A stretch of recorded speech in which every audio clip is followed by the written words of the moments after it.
दोनों, अब बस बहुत हो गया, मैं जा रही हूँ, काशी जाकर बाबा के पास रहूंगी, तुम दोनों जूझो आपस में। बुरी तरह से चिढ़ी हुई सरला ने अपना सामान पैक किया और काशी के लिए निकल गई। काशी पहुंचकर सरला ने बाबा के सामने हाथ जोड़े और रोने लगी। हे भोले भंडारी, मेरे घर में थोड़ी शांति दे दे या मुझे अभी के अभी उठा ले। सरला बाबा के सामने नतमस्तक होकर रोने लगी, लेकिन भगवान ने तो कुछ और ही सोच रखा था। सरला काशी में थी तो उधर उसके घर में भूचाल आ गया। घर काफी पुराना था तो उसकी छत पर लगी लकड़ी की बीम में दीमक लग गई थी।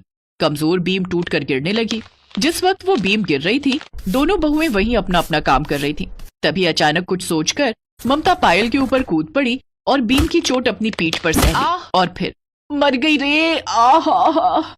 जो कुछ हुआ उसे समझने में पायल को कुछ देर लगी, लेकिन फिर गिरी हुई बीम को देखकर उसे यकीन ही नहीं हुआ कि उसके खून की प्यासी उसकी जेठानी ने उसे बचाने के लिए अपना खून बहा दिया था। अरे भाभी, ये क्या किया आपने? आहा, तू ठीक तो है ना? और फिर ममता बेहोश हो गई। पायल ने किसी तरह ममता को उठाकर साइड किया और पूरी ताकत से उस बीम को भी हटाया और फिर फौरन एम्बुलेंस को बुलाया और ममता को लेकर अस्पताल पहुंची। भगवान की कृपा से ममता को ज्यादा चोट नहीं आई थी। शाम तक पायल उसे सहारा देकर घर ले आई। फिर 3 दिन बाद सरला काशी से वापस लौट आई। जैसे ही वो घर के दरवाजे पर पहुंची तो उसे अपनी आंखों पर भरोसा नहीं हुआ।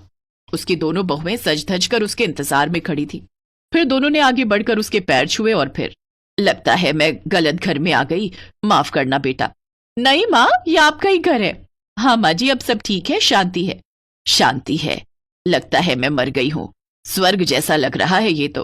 अरे नहीं माँ जी, आप जिंदा हैं। जब आप यहाँ नहीं थी तो भाभी ने मेरी जान बचाई, मेरे ऊपर वो भारी बीम गिर गई थी। हाँ माँ जी, मैं ना होती तो उस दिन ये चींटी तो मर ही जाती। इस बात पर पायल भी जोर जोर से हंसने लगी। सरला को माजरा पता नहीं था, लेकिन दोनों बहुओं को एक साथ हंसता देखकर वो भी हंसने लगी और भोले बाबा को धन्यवाद देने लगी।